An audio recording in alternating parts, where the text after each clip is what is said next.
Alhamdulillah wassalatu wassalamu ala Rasulillah wa ala alihi wa sahbihi wa mawalah wa ashhadu an la ilaha illallah wahdahu la syarikalah wa ashhadu anna Muhammadan abduhu wa rasuluh sallallahu alaihi wa ala alihi wa sahbihi wa man tabi'al huda ila yaumil qiyamah. Alhamdulillah, pagi ini kita kembali lanjutkan pembacaan buku prinsip-prinsip akidah Ahlussunnah wal Jamaah. Dan insyaallah kita akan membahas tentang al-wa'du wal wa'id, mengenai pembahasan tentang janji dan ancaman. Kita akan baca terlebih dahulu sebagaimana yang biasanya kita lakukan. Baru setelah itu nanti kita akan berikan beberapa catatan. Insyaallah yang akan kita baca yang akan membaca adalah saudara Rahmat Purwanto. Wa ilaihi falyatafaddal mashkura. Bismillah. Al-wa'du wal wa'id, janji dan ancaman. 46. Ahlussunnah wal Jamaah mengimani nas-nas al-wa'du, janji yang baik, surga, dan al-wa'id, ancaman tentang siksaan neraka. Al-wa'du yaitu nas-nas Al-Quran dan As-Sunnah yang mengandung janji Allah Ta'ala kepada orang yang taat dengan ganjaran yang baik, pahala dan surga. Sedang al-wa'id adalah nas-nas yang terdapat ancaman padanya bagi orang-orang yang berbuat maksiat dengan azab dan siksaan yang pedih. Lihat Syarhul Aqidah Al-Wasithiyah. Baik. Pembahasan tentang al-wa'du wal wa'id. Al-wa'du itu apa? Janji. Janji itu berarti isinya kebaikan.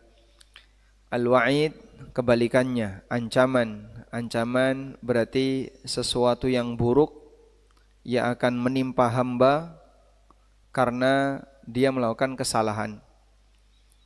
Pembahasan tentang al-wa'du wal wa'id ini sama dengan pembahasan tentang surga dan neraka, dan apa syarat orang bisa dapat surga, demikian pula apa keadaan yang menyebabkan orang masuk neraka.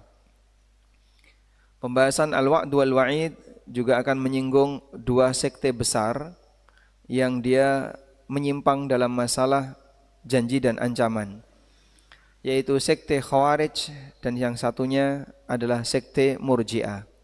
Nanti akan kita singgung. Pembahasan al-wa'du wal wa'id juga nanti akan berbicara tentang keberadaan sebagian masyarakat yang terlalu dominan kepada salah satu. Ada yang dominan berkaitan dengan masalah janji sehingga dia meremehkan perbuatan maksiat, dan ada yang terlalu dominan dalam masalah ancaman sampai memvonis siapapun yang melakukan perbuatan dosa sebagai orang yang keluar dari Islam, dan seterusnya. Selanjutnya di sini dinyatakan bahwa Ahlussunnah mengimani adanya al-wa'du wal wa'id. Ahlussunnah mengimani adanya janji dan ancaman. Bapak percaya ada surga? Kelas berapa ini? Mas Abdullah. Kelas berapa? Kelas 7. Percaya ada surga? Di mana? Surganya ada di mana? Di langit. Surganya di langit atau di bawah telapak kaki ibu? Baik. Kita yakin surga akan ada. Surga itu ada. Kita yakin surga itu ada. Dan keyakinan itu kita nyatakan dalam kalimat apa yang Anda baca sehari-hari?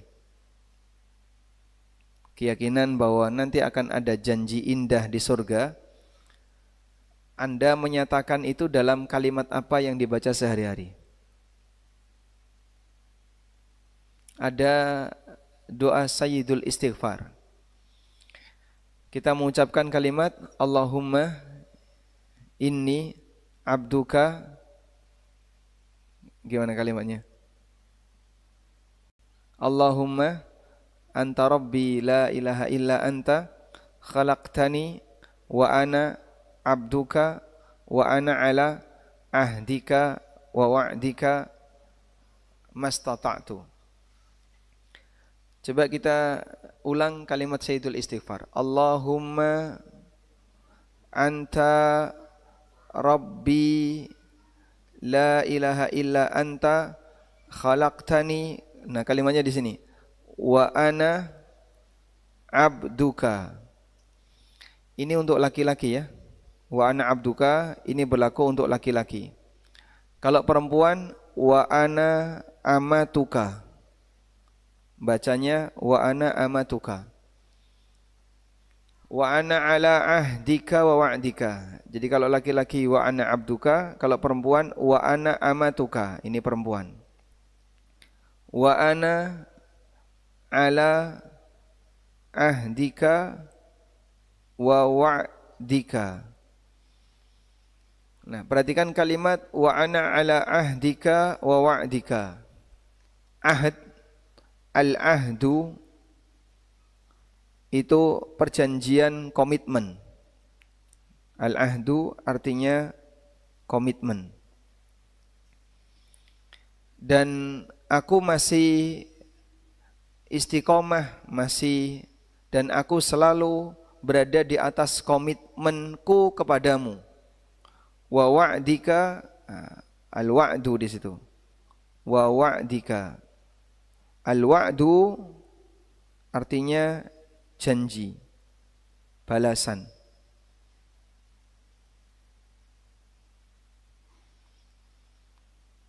Aku selalu komitmen dengan perjanjianku kepadamu dan meyakini janji balasan yang kau sediakan untukku. Kita yakin ada surga, sampai kapan kita itu yakin? Selamanya. Selalu yakin surga itu ada. Sehingga kita tidak pernah melepas komitmen itu dan tidak pernah melepas keyakinan akan adanya janji itu. Itu yang kita baca dalam kalimat Sayyidul Istighfar. Pagi ini sudah baca belum? Belum? Ada yang sudah, ada yang belum? Baik. Allahumma anta rabbi la ilaha illa anta khalaqtani wa ana abduka. Untuk bapak-bapak, ibu-ibu, wa ana amatuka. Bacanya wa ana amatuka. Wa ana ala ahdika wa wa'dika mastata'tu. A'udzu bika min syarri ma sana'tu. Abu'u laka bi ni'matika alayya wa abu'u laka bi dhanbi faghfirli fa innahu la yaghfiru dzunuba illa anta. Baik. Sehingga kita setiap hari selalu menjaga komitmen di hadapan Allah Subhanahu wa taala dengan mengatakan bahwa kita selalu meyakini janji indah Allah yang tidak pernah hilang dari hati. Makanya kita selalu berharap kepada Allah agar diberi surga dan dijauhkan dari neraka. Baik. Selanjutnya di sini disebutkan al-wa'du adalah nas Al-Qur'an yang mengandung janji Allah kepada orang yang taat, seperti janji surga, pahala, dan aneka janji-janji baik ketika di akhirat. Sedangkan al-wa'id kebalikannya, nas yang berisi ancaman bagi orang yang berbuat maksiat, baik ancaman neraka, ancaman siksa ketika di alam kubur, maupun ancaman ketika di dunia mendapatkan dosa, dan seterusnya. Nah, kajian seperti itu dibahas dalam al-wa'du wal-wa'id. Baik. Selanjutnya, tolong perhatikan berikut ini. Menyalahi, menyalahi tahu ya? Tidak memenuhi. Menyalahi janji dengan menyalahi ancaman. Mana yang tercela? Menyalahi janji atau menyalahi ancaman? Ya? Menyalahi janji. Ini tercela ya? Ini tercela. Kalau menyalahi ancaman itu tercela enggak? Paham menyalahi ancaman, Pak? Misalnya ada orang ada orang tua, ya, anaknya info mau datang. Terus orang tuanya bilang, ayo pulang. Kalau enggak, tak pukul kamu. Pulang hari ini harus pulang. Kalau enggak, tak pukul. Kalimat ini apa namanya? Ancaman. Ternyata anaknya baru pulang sepekan kemudian. Nah, begitu sampai rumah, ketemu bapaknya, salaman, cium tangan, makan. Bapaknya tidak jadi memukul. Apakah bisa kita sebut bapaknya pendusta? Karena tidak menunaikan ancaman. Duh, katanya saya mau dipukul. Kan kemarin bilangnya kalau nggak pulang hari ini dipukul. Ini saya pulang sepekan setelahnya. Kenapa nggak dipukul? Apakah bapak yang tidak memukul berarti dia berdusta, menyalahi ancaman? Ya atau tidak, Pak? Hah? Tidak, justru itu memaafkan, perbuatan yang baik. Berarti sang bapak memaafkan kesalahan anak sehingga sang bapak tidak memberikan hukuman kepada anak. Maka menyalahi ancaman itu pemaaf. Tidak mewujudkan ancaman itu bagian dari sifat memaafkan. Insya Allah paham ini ya? Baik. Nah, nanti kita akan lihat Mu'tazilah tidak bisa membedakan ini. Dalam Al-Quran ada kalimat Qala ta'ala, Allah Ta'ala berfirman. Dalam Al-Quran ada kalimat Innallaha la yukhliful mi'ad. Allah itu tidak pernah menyalahi al-mi'ad. Coba kita lihat di sini ya. Al-mi'ad. Misalnya di surat Ali Imran, Allah Ta'ala berfirman, Rabbana innaka jami'un nasi liyaumin la raiba fih, innallaha la yukhliful mi'ad. Kalimat innallaha la yukhliful mi'ad dalam Al-Quran banyak sekali. Ada yang bentuknya innallaha la yukhliful mi'ad. Ada yang kalimatnya innaka la tukhliful mi'ad. Sesungguhnya engkau tidak akan menyalahi janji. Al-mi'ad di sini maknanya al-wa'du, janji. Bukan al-mi'ad bimakna al-wa'du. Al-mi'ad artinya al-wa'du. Allah tidak pernah menyalahi janji. Sehingga kalau Anda diperintahkan berbuat taat, melakukan A, melakukan B, melakukan C, terus kita lakukan sesuai dengan kriteria yang diinginkan, SOP yang berlaku. SOP amal itu apa? Panduan Nabi SAW. Begitu sampai akhirat, loh mana katanya dikasih balasan zong.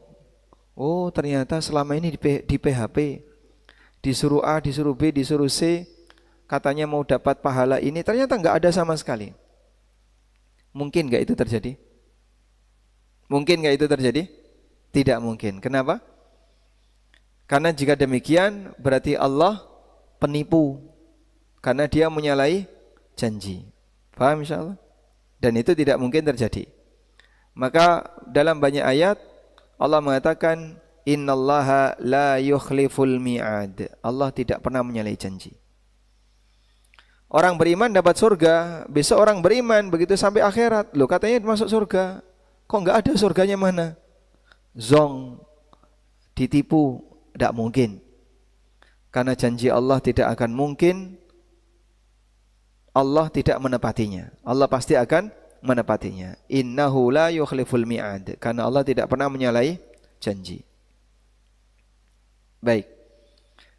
Karena itu kita beriman bahwa akan ada janji-janji indah. Itu bagian dari konsekuensi keyakinan kita membenarkan Allah Subhanahu wa taala. wa huwal haqq, dan dia zat yang maha al-haqq, maha benar. Allah al-haqq, dia zat yang berhak untuk diibadai dan janjinya benar, sehingga doa Nabi SAW mengucapkan wa wa'dukal haqq, dan janjimu benar. Karena tidak ada yang salah dari apa yang Allah janjikan, tidak ada yang menyimpang dari apa yang Allah janjikan. Baik. Sebaliknya berkaitan dengan al-wa'id, ancaman. Berkaitan dengan al-wa'id, sebutkan contoh kalimat ancaman dalam Al-Quran. Sebutkan contoh kalimat ancaman dalam Al-Quran.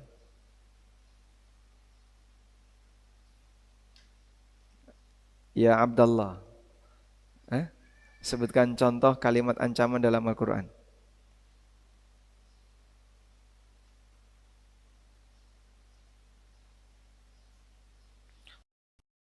Faru wa kadzabu bi ayatina ulaika ashabun nar.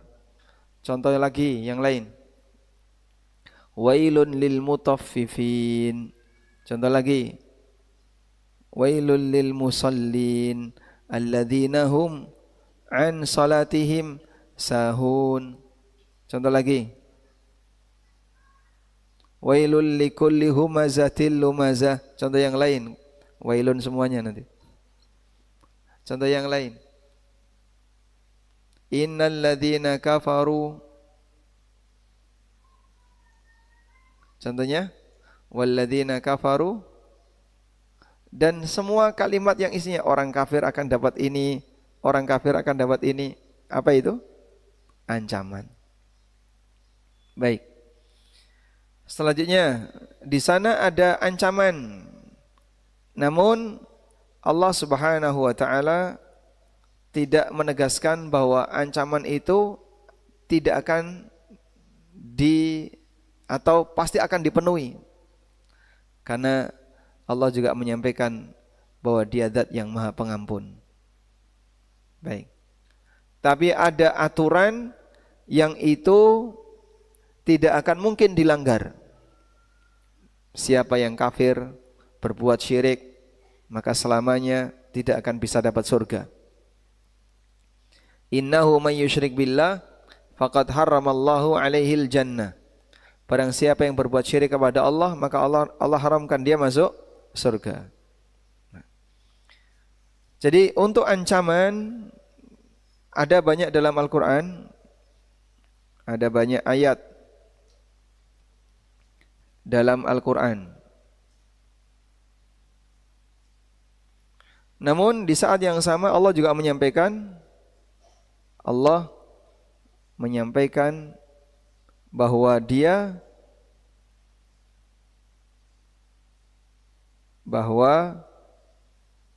Dia Maha Pengampun. Coba lihat ayat ini. Nabbi ibadi anni anal ghafurur rahim wa anna adzabi huwal adzabul alim. Ceritakan kepada para hambaku, anni anal ghafurur rahim, sesungguhnya aku adalah zat yang maha penyayang. Coba saya buatkan yang lebih lengkap. Nabbi ibadi, di surat Al-Hijr ayat 49. Nabbi ibadi anni anal ghafurur rahim, sampaikan kepada para hambaku, anni anal ghafurur rahim, sesungguhnya aku adalah zat yang maha pengampun lagi maha penyayang. Wa anna azabi huwal azabul alim, dan sesungguhnya azabku adalah azab yang menyakitkan. Di bagian awal berisi tentang harapan. Ayat yang kedua, wa anna azabi huwal azabul alim, berisi tentang peringatan agar hamba itu seimbang. Maka ketika Allah memberikan peringatan, di saat yang sama Allah Subhanahu wa taala juga tundukkan janjinya, dan harapan bagi sang hamba, agar sang hamba itu tidak hilang ketika beribadah, karena mereka juga harus punya harapan. Tayyib. Kita lanjutkan. Beberapa keyakinan Ahlussunnah mengenai al-wa'd wal wa'id. Tafadhal. Keyakinan Ahlus Sunnah mengenai al-wa'du dan al-wa'id sebagai berikut. 1. Ahlus Sunnah menetapkan dan mengimani al-wa'du al-wa'id sebagaimana apa adanya dalam nas-nas tersebut dan tidak mentakwilnya. 2. Ahlus Sunnah meyakini bahwa tidak ada seorang pun yang mengetahui tentang akhir dari kehidupan seorang hamba. Orang yang menampakkan kekufuran yang besar, maka ia akan dihukum dengan apa yang ia lakukan dan diperlakukan sebagaimana bermuamalah dengan orang kafir. 3.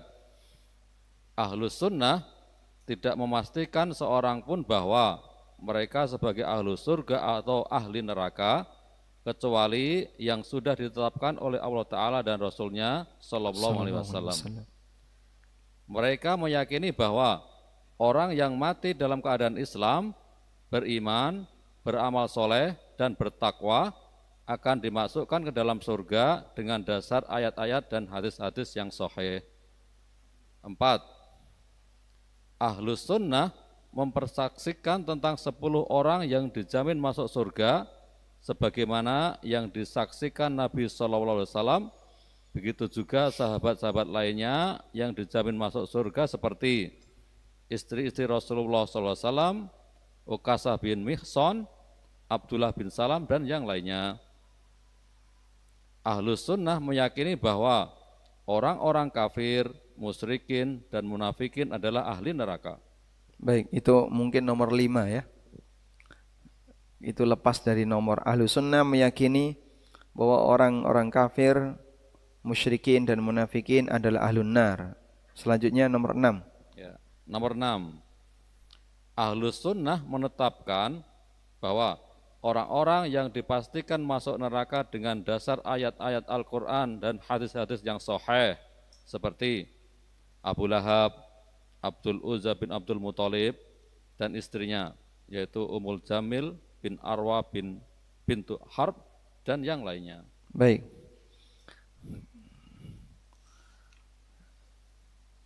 Yang nomor berikutnya, tambah kita 7. tinggal 2. Nomor 7.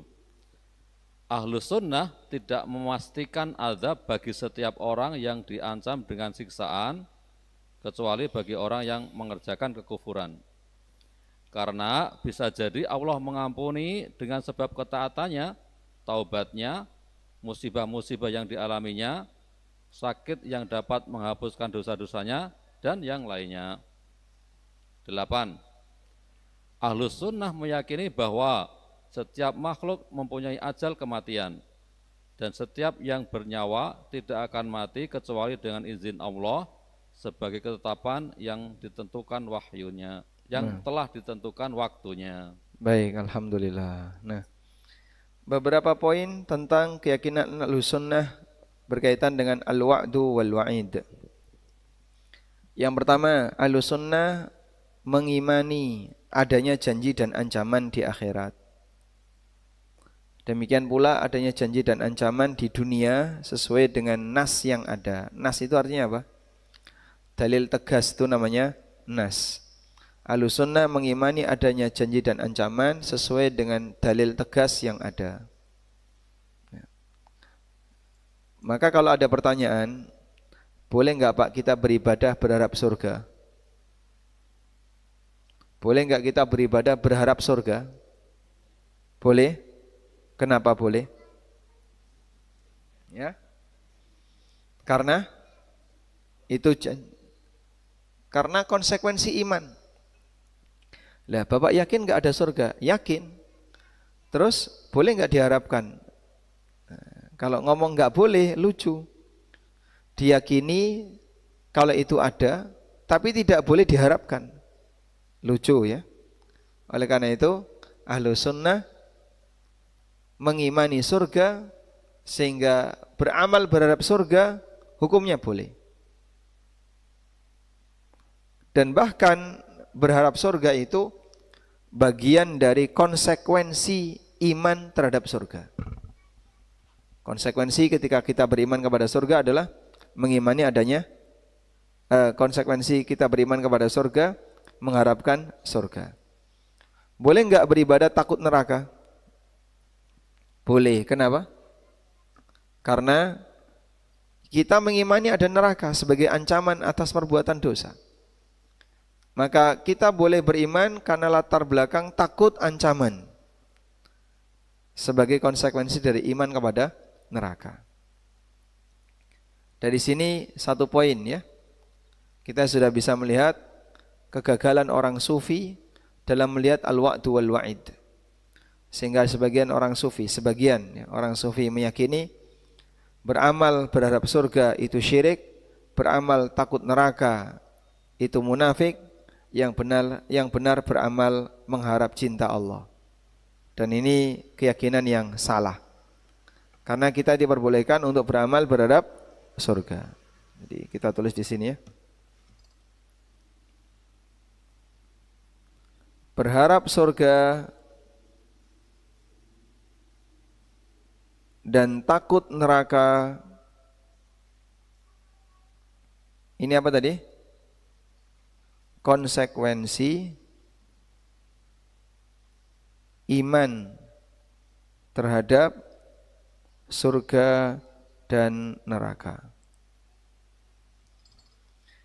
Sehingga saat kita beramal kita berharap surga, kita beramal kita takut neraka, itu bagian dari konsekuensi iman kita kepada surga dan neraka. Bukan syirik. Kalau beramal berharap surga disebut syirik, terus apa manfaatnya dijanjikan? Baik. Selanjutnya, tadi kita sudah sebutkan sebagian sufi punya anggapan, beranggapan beramal dengan berharap surga,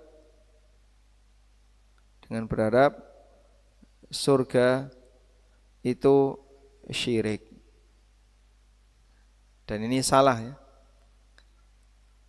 Dan mereka juga mengatakan beramal karena takut neraka munafik. Ini juga salah. Karena kita dalam beramal punya roja dan khauf. Maka ahlu sunnah ketika beramal mereka berharap surga dan takut neraka. Selanjutnya, ahlu sunnah meyakini bahwa tidak ada seorang pun yang mengetahui tentang akhir dari kehidupan hamba. Akan tapi orang yang menampakkan kekufuran dan dia mati dalam kondisi kafir disikapi sesuai dengan keadaan orang kafir, sehingga tidak boleh disolati, tidak boleh dimandikan, dikafani oleh orang muslim, apalagi disolati. Jadi poin 2 itu membicarakan seperti ini, tentang akhir dari kehidupan seseorang. Akhir dari kehidupan seseorang. Gimana kondisinya ini? Tidak ada yang tahu kecuali Allah. Tidak ada yang tahu kecuali Allah. Sehingga misalnya ada orang melihat orang kafir, si A melihat orang kafir. Boleh enggak si A memvonis si orang kafir ini pasti akan masuk neraka? Ya. Kamu enggak tahu, bisa jadi besok dia tobat kan mungkin saja. Karena ketika dia tobat, masuk Islam, maka dia tidak akan masuk neraka kekal abadi sebagaimana orang kafir. Maka memvonis seperti itu tidak boleh. Kecuali kalau yang bersangkutan sudah mati. Kalau yang bersangkutan sudah mati dan jelas mati kafir, ya sudah.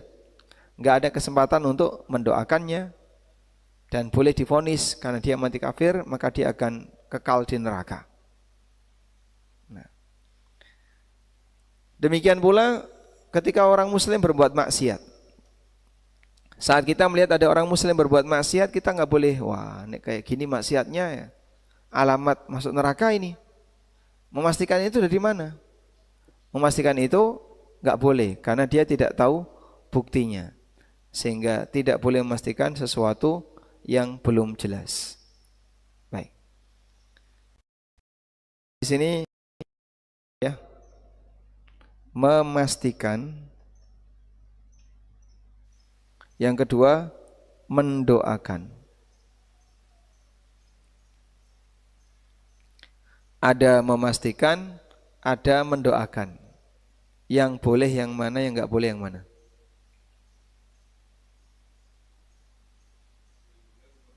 Yang boleh mendoakan. Kalau memastikan, enggak boleh. Sehingga bolehnya mendoakan. Kalau memastikan, enggak boleh. Sampai pun kita misalnya di sini sama muslim. Ya. Mas, namanya siapa mas? Rudi.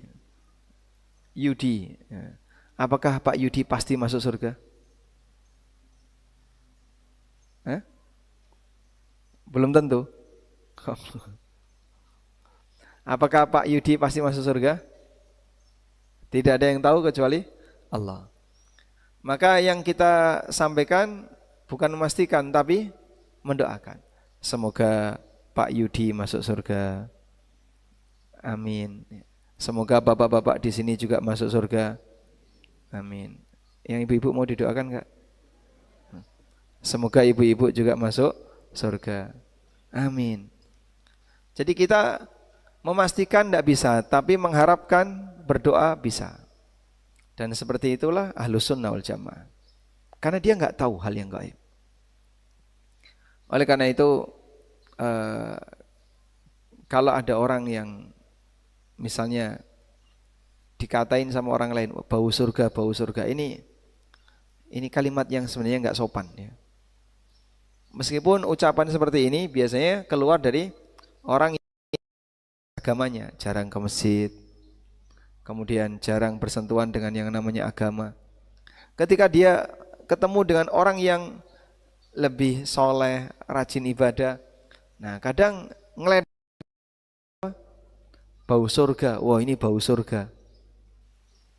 Tapi maksudnya apa? Ngeledek, menghina. Gimana hukumnya orang kayak gini? Ngomongnya jadi ngawur, ditambah niatnya yang nggak benar, maka dia dosa double. Dari mana kamu tahu kalau dia masuk surga? Lu kan dia rajin ke masjid pak, dia orang soleh. Apa kamu sudah tahu akhir hidupnya? Tidak tahu. Maka jangan ngawur ya. Ini berbicara tentang Allah. Baik. Nah, seringnya di masyarakat kita menyebut orang mati itu dikasih sebutan swargi. Swargi ini kenapa? Nggih? Swargi. Swargi itu artinya apa? Surga atau jannat. Jannat Kiai Paimin. Nah. Pernah dengar jannat? Ini juga sebutan untuk orang yang sudah mati. Dan di depannya dikali kiai. Karena semua orang yang mati di tanah Jawa itu sebutannya kiai. Walaupun dia masih kecil.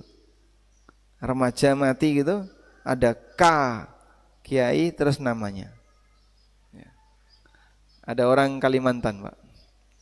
Pernah ziarah kubur di Jawa.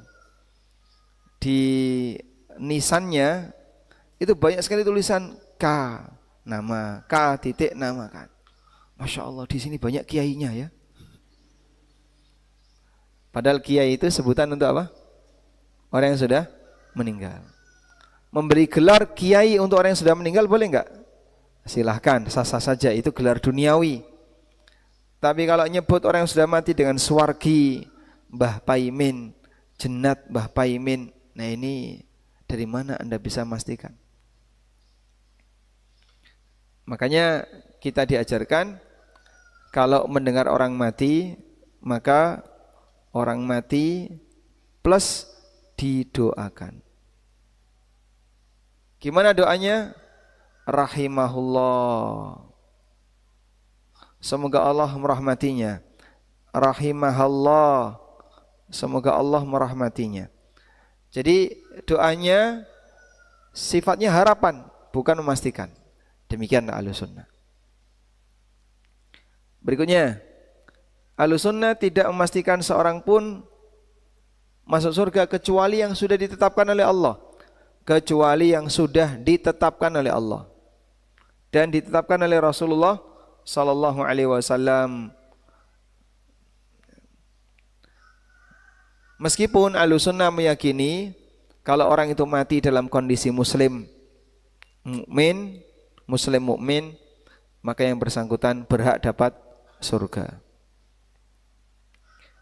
Kemudian beberapa orang yang disaksikan oleh Nabi sallallahu alaihi wasallam sebagai penduduk surga. Ada 10 orang yang dijamin masuk surga. Ashrul mubasysyirina bil jannah. 10 orang yang dijamin masuk surga. Baik. 10 ini istimewanya apa, Pak? Kan banyak yang dijamin masuk surga. Karena 10 ini disebutkan dalam satu deret hadis. Rasulullah sallallahu alaihi wasallam bersabda, Abu Bakar fil jannah wa Umar fil jannah. Jadi coba kita lihat hadisnya. An-nabiyyu fil jannah wa Abu Bakar fil jannah.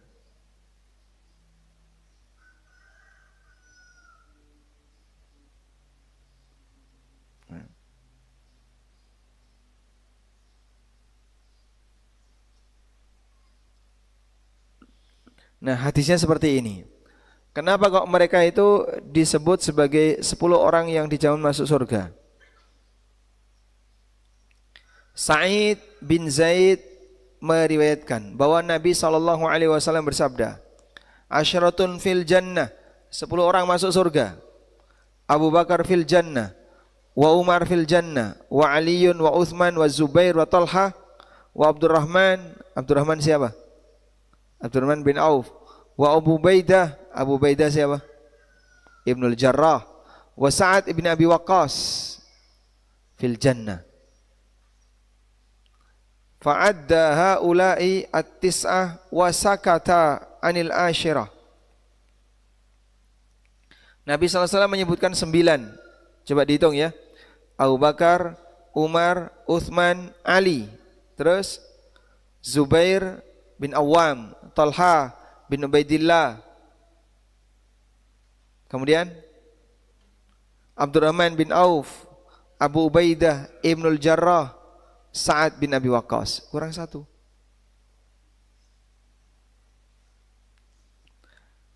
Faqala al-qawmu nanshudukallah ya Abal A'war manil ashir. Lalu masyarakat tanya, yang ke-10 itu siapa? Qala nasyattumuni billah wa Abul A'war fil jannah. Kalian menyatakan minta kepada Allah agar aku menyampaikannya. Ada 10 orang yang dijamin masuk surga. Dan tanya kepada wahai Abul A'war, yang ke-10 siapa? Lalu Abul A'war mengatakan, Abul A'war fil jannah. Dia sendiri yang meriwayatkan hadis itu. Sa'id bin Zaid fil jannah. Sehingga beliau tidak berani menyebutkan namanya dalam deretan tadi. Sampai perawi tanya, demi Allah, tolong sampaikan yang ke-10 itu siapa? Wahai Abul A'war. Karena kalian minta Abul A'war fil jannah, Sa'id bin Zaid. Dan ini keutamaan sahabat Sa'id bin Zaid radhiyallahu anhu.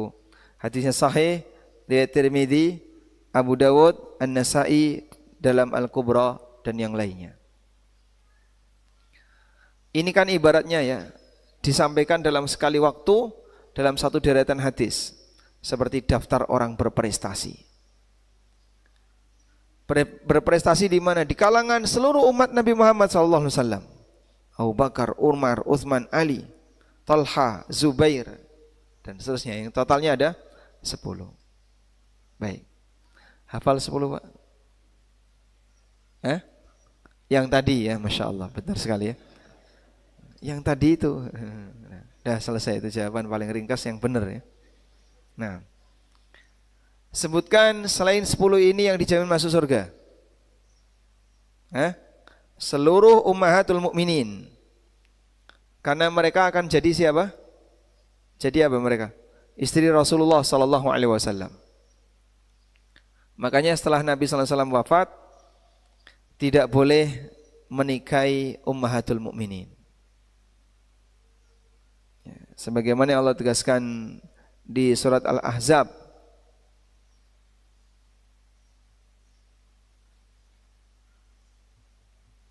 Allah Subhanahu wa taala berfirman di surat Al-Ahzab ayat 53.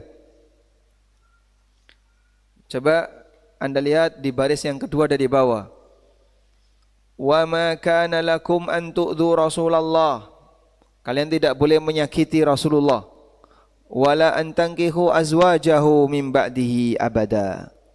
Dan kalian tidak boleh menikahi istri-istri beliau min ba'dihi, setelah beliau meninggal, abadan, selamanya. Sehingga khusus untuk Nabi sallallahu alaihi wasallam, khusus untuk Nabi sallallahu alaihi wasallam, mantan istri beliau yang ditinggal mati oleh beliau, bukan mantan istri ya. Para istri beliau yang ditinggal mati oleh beliau tidak boleh dinikahi oleh siapapun. Nah, dulu para sahabat disikapi oleh tabi'in seperti itu. Sehingga tabi'in itu merasa segan menikahi jandanya para sahabat. Karena mereka adalah guru-guru kami. Jadi sebagai bentuk penghormatan, walaupun secara aturan itu hanya khusus untuk Nabi sallallahu alaihi wasallam. Apa yang bisa Anda bayangkan? Fatimah janda di usia 19 tahun. Janda di usia 19 tahun. Dan beliau meninggal di usia 60-an tahun. Berarti hidup sendirian berapa? Selama berapa? 50? Kurang lebih 50-an tahun. Dan beliau sabar. Beliau sabar.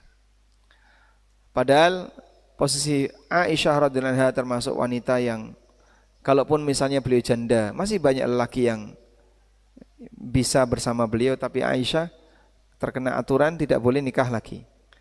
Maka ketika Aisyah ditinggal wafat oleh Nabi sallallahu alaihi wasallam, rambutnya dipotong. Potong pendek. Nah, jadi enggak perlu merawat rambut. Dan beliau tidak berdandan sebagaimana dulu. Dan Aisyah radhiyallahu anha banyak menyampaikan hadis sebagai aktivitas sehari-hari. Siapa yang mencukupi kebutuhannya? Negara. Karena para ummahatul mukminin kebutuhannya dicukupi oleh negara. Wallahu a'lam. Di sini ada penyebutan Ukasha bin Mihsan.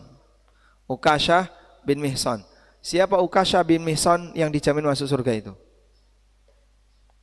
Beliau minta didoakan Nabi sallallahu alaihi wasallam, termasuk di antara 70.000 orang yang dijamin tanpa adab dan tanpa hisab. Di antaranya Ukasha bin Mihsan. Kemudian Ukasha angkat tangan, "Ya Rasulullah, ud'ullaha li ayyaj'alani minhum." Doakanlah aku agar aku termasuk bagian dari mereka, orang yang mau berangkat jihad ini. Kemudian kata Nabi sallallahu alaihi wasallam, "Anta minhum," kau bagian dari mereka. Abdullah bin Salam juga sama, dijamin masuk surga oleh Nabi sallallahu alaihi wasallam karena beliau pendeta Yahudi yang mau masuk Islam. Dan masih banyak yang lain. Walhamdulillah, dengan anugerah iman seorang hamba bisa dapat surga. Nah, baik, sudah mulai ngantuk ya? Tidak terlalu konsentrasi ngantuk. Dibaca lagi Pak, diulang aja enggak apa-apa, biar jamaahnya enggak ngantuk. Nomor 4 Ustaz. Nomor 5, bawahnya 4. Ahlus sunnah meyakini bahwa orang-orang kafir, musyrikin dan munafikin adalah ahlu neraka. Ahlus sunnah menetapkan orang-orang yang dipastikan masuk neraka dengan dasar ayat-ayat Al-Quran dan hadis-hadis yang sahih seperti Abu Lahab. nama aslinya Abdul Uzza bin Abdul Muthalib. Kemudian istrinya Abu Lahab, nama aslinya adalah Ummul Jamil. Ummu Jamil. Ummu Jamil. Nama aslinya Arwa. Nama aslinya Arwa bintu Harb. Baik. Apa dalil bahwa istrinya Abu Lahab akan masuk neraka? Hah? Apa dalil istrinya Abu Lahab akan masuk neraka? Wa imra'atuhu hammalatal hatab, dan istrinya dia yang mengusung kayu bakar. Fi jidiha hablun min masad. Besok akan dikasih tali kekang oleh Allah min masad. Ada tali kekang di lehernya Ummu Jamil min masad, dari masad. Ada khilaf di antara para ulama tentang makna masad. Baik. Nah, yang sudah dinaskan seperti ini kita imani. Apakah Bapak percaya kalau Firaun masuk neraka? Percaya. Kenapa? Al-Quran menyebutkan seperti itu. An-naru yu'raduna 'alaiha bil ghudwi wal asal. Neraka wa asyiya. Neraka itu ditampakkan kepada Firaun dan para pengikutnya tiap pagi dan sore, ditampakkan. Inilah nerakamu. Besok tempatmu seperti ini. Terus seperti itu. Setiap pagi dan sore. Nah, jadi untuk yang tidak bisa kita pastikan, maka kita berharap doa. Tapi yang bisa dipastikan, silahkan disampaikan. Dipastikan masuk surga maksudnya ya. Wallahu a'lam. Selanjutnya, Ahlussunnah tidak memastikan azab bagi setiap orang yang diancam dengan siksa, kecuali bagi orang yang melakukan kekufuran, karena bisa jadi Allah mengampuni dengan sebab ketaatannya, taubatnya, musibah yang dia alami dan seterusnya. Ada orang melakukan maksiat, ketahuan, oh, kok yang ini ki ora bakalan diampuni. Dari mana kamu tahu kalau tidak mungkin diampuni? Maka tidak boleh memastikan demikian. Wallahu a'lam. Walhamdulillahirabbil alamin. Demikian yang bisa kita sampaikan. Semoga menjadi kajian yang bermanfaat. Wassallallahu ala nabiyyina Muhammadin wa ala alihi wa sahbihi wasallam. Baik, bapak-bapak, ibu-ibu yang mau bertanya silakan. Dimulai dari bapak-bapak dulu, silakan. Masya Allah. Pak Adit, monggo.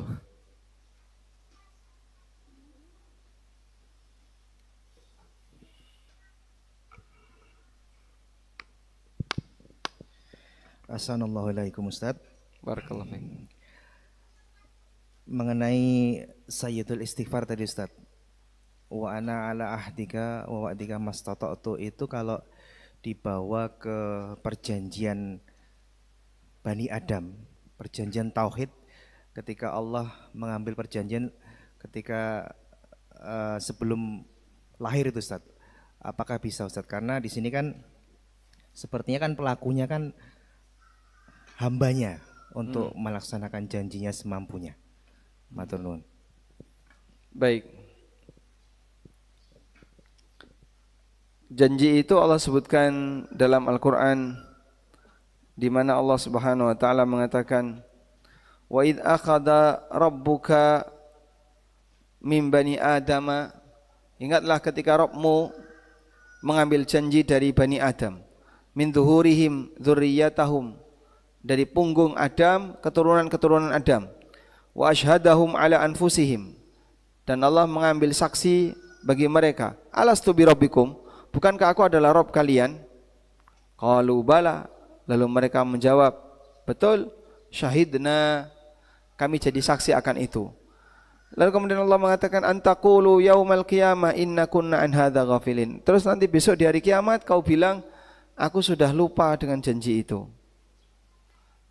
Nah, kapan kita menjanjikan itu? Wallahu alam, kita berjanji seperti itu adalah saat kita diciptakan oleh Allah. Arwah kita berjanji seperti itu.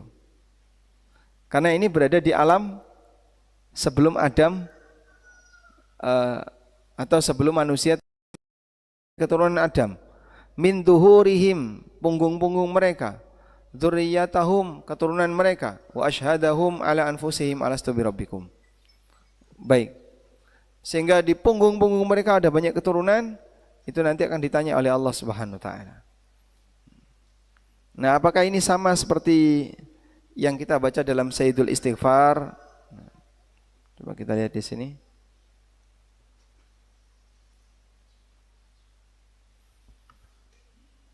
Kata Al-Hafidz Ibnu Katsir, Allah memberitahu bahwa annahu istakhraja dzurriyyata bani Adam. Allah akan mengeluarkan keturunan Bani Adam min aslabihim, dari tulang sulbi mereka. Syahidina ala anfusihim, sambil bersaksi bahwa annallaha rabbuhum wa malikuhum. Allah lah Tuhan mereka dan penguasa mereka. Allah yang akan menjadi Tuhan dan penguasa mereka. Baik, sehingga dia ketika berjanji, pengakuannya adalah bahwa Rabbku adalah Allah dan dia yang mengatur semua alam semesta. Perjanjian terkait masalah rububiyah. Wallahu a'lam. Nah, silakan. Baik, Ustaz. Pertanyaan dari Ummahat, Ustaz. Bismillah. Kalau menurut jadwal antrian, saya berangkat haji di usia 100 tahun plus, kurang lebih 100 tahun. Masya Allah. Sepertinya tidak bisa atau susah terwujud ya Ustadz. Apa doanya agar bisa segera berhaji ketika badan masih kuat? Apa doanya agar bisa berhaji saat badan masih kuat? Anda bisa pakai bahasa Indonesia atau bahasa apapun. Karena doa tidak harus pakai bahasa Arab. Sehingga minta kepada Allah Ta'ala pertolongan agar dimudahkan misalnya dalam pelaksanaan haji dan mengikuti kegiatan haji. Siapa tahu setelah Anda berdoa demikian panjang diundang oleh negara. Sehingga jadi tamu kehormatan. Wukufnya itu tidak di tenda, tapi di dalam mobil, pakai AC, wukuf.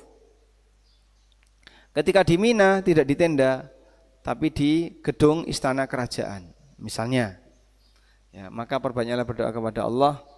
Ketika Allah mengabulkan doa bagi sang hamba, tidak ada yang mustahil. Wallahu a'lam. Baik, dari Bapak-bapak silakan kalau ada yang bertanya lagi, Pak. Nah, oh, silakan, Pak.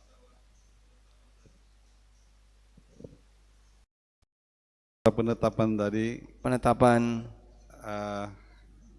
penetapan masalah apa yang seperti kebanyakan yang di masyarakat awam ya, untuk orang meninggal, sudah meninggal itu kan disebut almarhum sama ataupun almarhumah. Almarhum ataupun almarhumah. Al-mukarramah. Almarhumah. Ya. Jadi ini apa sudah menyalahin kalau kita orang ahlu sunnah, apa menyalahin apa gimana ini Pak Ustaz? Ya. Apakah sebutan almarhum itu boleh? Almarhum kalau dipahami doa tidak masalah. Dan sebagian ulama membolehkan menggunakan doa dengan kalimat almarhum. Tapi kalau dipahami memastikan ini yang dirahmati oleh Allah, pasti dirahmati oleh Allah. Nah itu tidak boleh.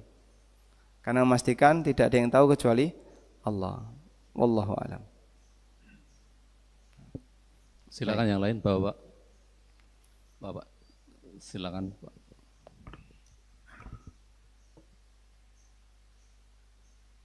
Silakan.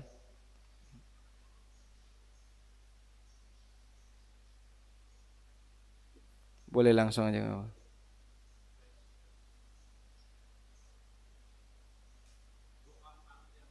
Doa anak yang soleh. Ini biasanya kan disampaikan untuk orang yang meninggal. Jadi pertanyaan saya itu, apakah anak itu harus soleh dulu supaya doanya itu dikabulkan? Mustajab. Bagaimana kalau preman misalnya? Ya, bagaimana anaknya itu preman, tapi dia mendoakan orang tuanya gitu. Apakah dosanya itu juga bisa diterima? Terima kasih. Assalamualaikum warahmatullahi wabarakatuh. Waalaikumsalam warahmatullahi wabarakatuh. Nabi SAW menyebutkan doa anak soleh. Kenapa ciri anak soleh yang disebutkan?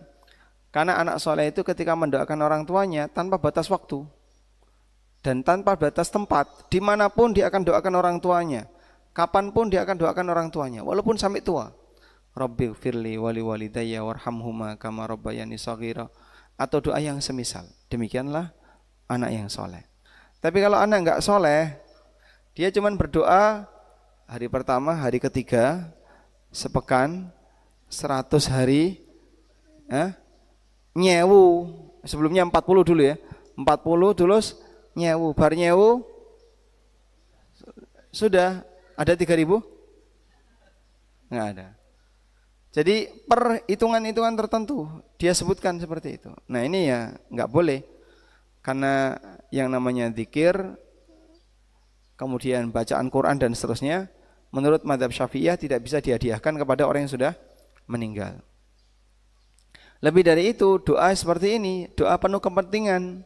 Sehingga kadang orangnya enggak berdoa, ya cuman ikut nimbrung, ngobrol, amin amin amin amin, selesai, pulang bawa berkat. Yang diharapkan apa? Kalau coba berkatnya dihilangin, mau datang enggak mereka? Berat Pak, enggak mau datang. Nah itu buktinya. Sehingga bisa jadi mereka enggak ikhlas ketika membaca Al-Quran dan seterusnya itu. Intinya dalam hal ini ya, hukum asalnya tidak ada ya. Oleh karena itu dalam hal ini kalau ada kasus seperti tadi Pak ya, dia kenapa kok pakai anak soleh? Karena kalau tidak soleh biasanya malas-malasan untuk mendoakan orang tuanya. Makanya Nabi SAW mengatakan di antara amal yang terus mengalir adalah waladun soleh yad'ulah, anak soleh yang mendoakannya. Wallahu alam. Baik, mungkin demikian yang bisa kita sampaikan. Mudah-mudahan apa yang kita bahas ini bermanfaat. Wassallallahu ala nabiyyina Muhammadin wa ala alihi wa